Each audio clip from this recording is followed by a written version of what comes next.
Right, guys, here we have the Toyota Hilux camper for two, just with the standard rooftop tent. It's the HilC2. It's the most economical 4x4 camper to rent. Recently, we've been doing videos on the bush campers, but I think, we wanted to do some videos on the traditional HilC2, HilC4, and the cruisers with the roof tent option.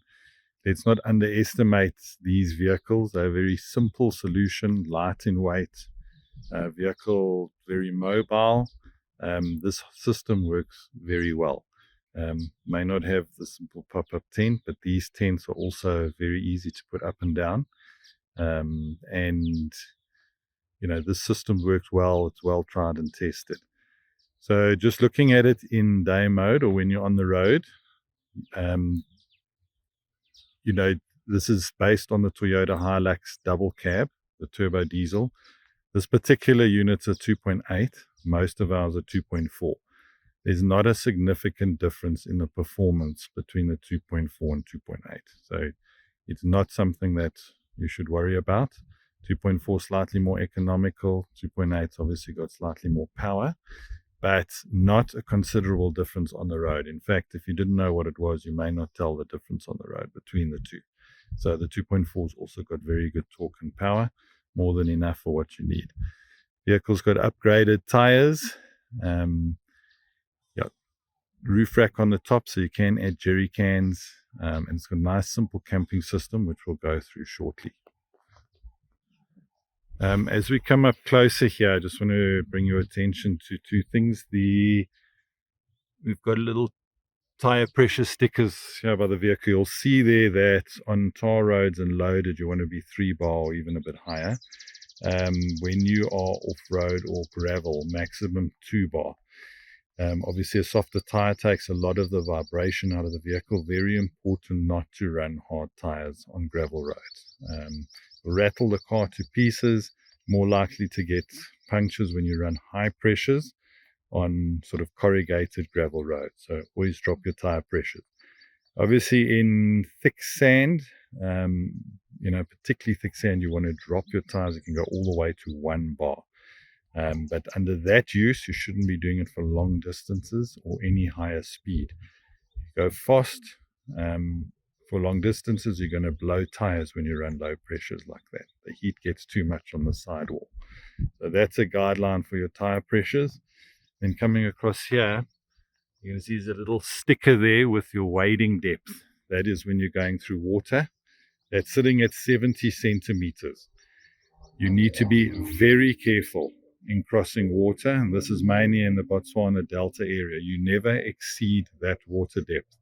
You need to walk through the vehicle on the passageway you're going to cross, where both wheels will run. So walk through, say, where the left wheel is going to run, and come back on where the right wheel will run. Make sure there's no deeper holes. Make sure the bottom of the water crossing is firm. If it's thick mud, battling to walk across, you do not take a vehicle across. And not watercraft, they're not boats, they are motor vehicles for dry land, but they have a wading depth, and the max is 70 centimeters, so you need to be very careful about that. Okay, so here we have the HilC2 Hilux camper for 2 packs. The HilC4 would just have the additional tent on the top and equipped your cutlery and sleeping stuff for 4 people. Otherwise, a very similar vehicle. So it is now in night mode. When you set up camp, earlier we showed you how simple it was to open this tent. We've added a couple of fly sheet poles, but this is the tent. It's fully open. We'll go and have a quick look in there. Front here you can see a table. This table stows under the roof rack. Very easy to stow it away, packs neatly, doesn't take space in your the back area packing space. And then 2 very comfortable chairs as well. So let's take a closer look at this vehicle. We'll go to the tent first.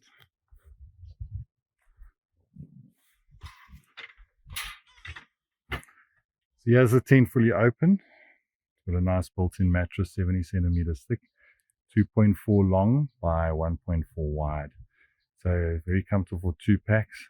You can always use one of your sleeping bags to go on top of this as well. and open the others like a duvet, so you would have not just the mattress but also an additional sleeping bag to give you some extra comfort. There's your bedding, all neatly wrapped up. You get 2 towels with it, towel each, 1 sheet to cover the mattress, 2 sleeping bags, 2 pillows. You should have it complete. It's all clean. Once it's open now, you could then, when you come to closing this tent up, just pack it on the far side of the tent and actually close this tent with the bedding in. It just makes it easier to use. You can open it up like this, but mosquito netting. You would still take mosquito precautions. You cannot be sure this will be 100% mosquito proof. But very nice tent, nice sleeping space. Obviously feel safer being up top here, away from creepy crawly snakes, that sort of thing. From an animal point of view, ground tents are safe, but there's just that more comfort in sleeping up high like this. Let's go down to the rest of the vehicle. The side here, we have the kitchen, all your cutlery, kettle, pots. There's actually 2 wine glasses that come with this, plus your normal stainless steel cups and your mugs for coffee and tea. So complete kitchen. And you've got your 40-litre fridge which sits here. It's a permanent fixture to avoid wires getting damaged. The slide-out systems come with problems. This is a neater, more reliable system. So 1 40-litre fridge running off its own battery. Can be set as a freezer, but normally suggest putting it on sort of setting 2, which will be close to 0 degrees. Anything that you put in the bottom that's frozen should stay frozen for a few days. And drinks in the top would stay ice cold but not freeze over. You'll see this canopy opens on the sides and back, which just make it far more usable. And then it's got a drawer system or a double packing layer in the back, which we'll show you now. There you can see your 2 gas cylinders which are mounted there, high lift jack at the back, and then you come down, there's a drawer here which opens.